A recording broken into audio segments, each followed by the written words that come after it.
Um cartão vermelho que paralisou uma nação. Um nome que até hoje desperta emoções fortes, amor e ódio.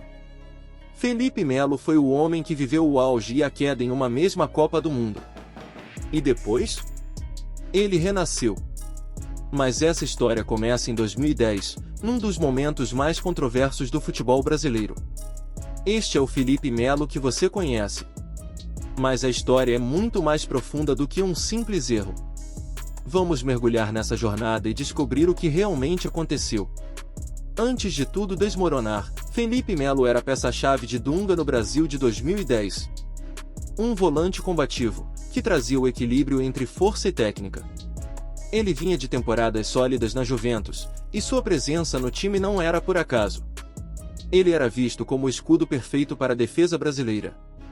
Nos primeiros jogos da Copa, Felipe foi brilhante.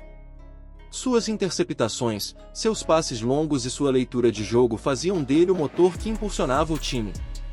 A torcida confiava nele, e a seleção parecia no caminho certo para conquistar o tão sonhado Hexa.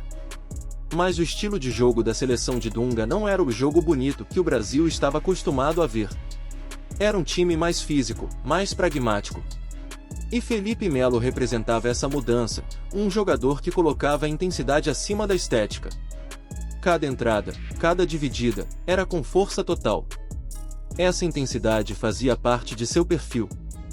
Felipe era um jogador de raça, que não fugia de um confronto.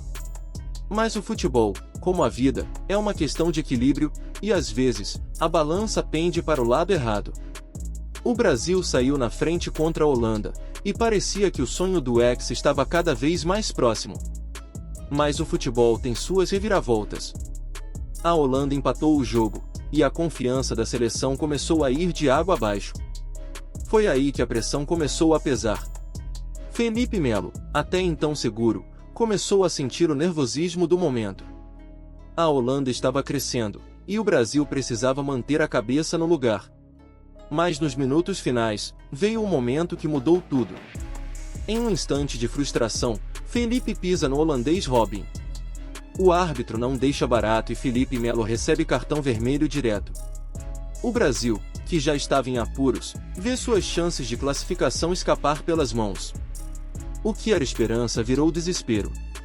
Depois da eliminação, o Brasil precisava de um culpado. E não demorou muito para que a mídia e a torcida apontassem o dedo para Felipe Melo. Manchetes brutais o rotularam como o vilão da Copa. Para muitos, ele foi o responsável direto pela queda da seleção. As críticas foram impiedosas. De herói dos primeiros jogos, Felipe virou o nome mais odiado do futebol brasileiro. O volante, conhecido por sua garra, agora era visto como um jogador descontrolado, incapaz de lidar com a pressão.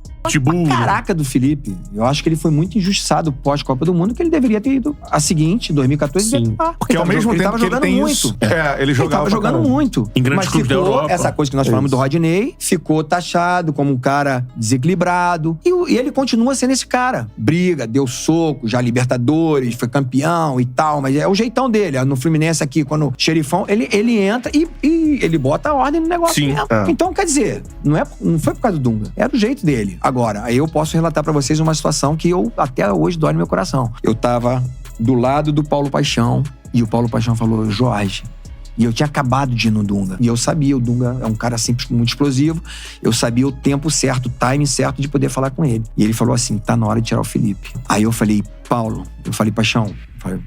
Paixão, dá um tempinho, eu acabei de falar com o Dunga agora. Deixa passar mais um pouquinho, que ele não gostava que eu fosse toda hora, e que é chato. E aí, nesse inteirinho, nesse hiatozinho aí, infelizmente, foi o que ele deu pisão aí. Eu falei, caraca, não acredito. Para Felipe Melo, aquele cartão vermelho parecia ser o fim de sua carreira na seleção brasileira. Mas ele não estava disposto a ser lembrado apenas por um erro. Após a Copa, Felipe seguiu sua carreira na Europa, primeiro na Juventus, depois no Galatasaray, onde reconstruiu sua imagem. Na Turquia, ele se tornou um líder, um campeão. Levantou taças, conquistou a torcida e, aos poucos, foi mudando a narrativa ao seu redor. O vilão de 2010 estava escrevendo um novo capítulo de sua história. Mas a grande redenção de Felipe Melo veio ao retornar ao Brasil, vestindo a camisa do Palmeiras. Aqui, ele não apenas reconstruiu sua carreira, mas se tornou um dos maiores líderes do futebol brasileiro. Com o Palmeiras, Felipe conquistou o Brasileirão, a Libertadores e o respeito que tanto buscava. Seu nome voltou a ser associado à vitória, à liderança. O homem que muitos desacreditaram em 2010 agora erguia troféus e comandava o meio-campo com a mesma garra de sempre. Depois de tantas conquistas, nunca deixou de desistir e assim assinou seu contrato com o Fluminense, onde foi coroado com vários troféus e a tão sonhada Libertadores. Felipe Melo nos mostra que um momento ruim não define uma carreira. Ele é prova de que, com determinação e trabalho duro, é possível se reerguer, mesmo após a maior das quedas. De vilão em 2010, ele se tornou ídolo em 2020. Seu legado vai além de um simples cartão vermelho. Felipe Melo é o exemplo de superação, de quem não se deixa abater por um erro, mas usa isso como combustível para vencer. E essa é a verdadeira essência do futebol. Gostou dessa jornada épica? Deixe seu like, se inscreva no Papo de Torcedor e compartilhe esse vídeo com seus amigos. Aqui, você acompanha as histórias que marcaram o futebol, e essa foi apenas uma delas.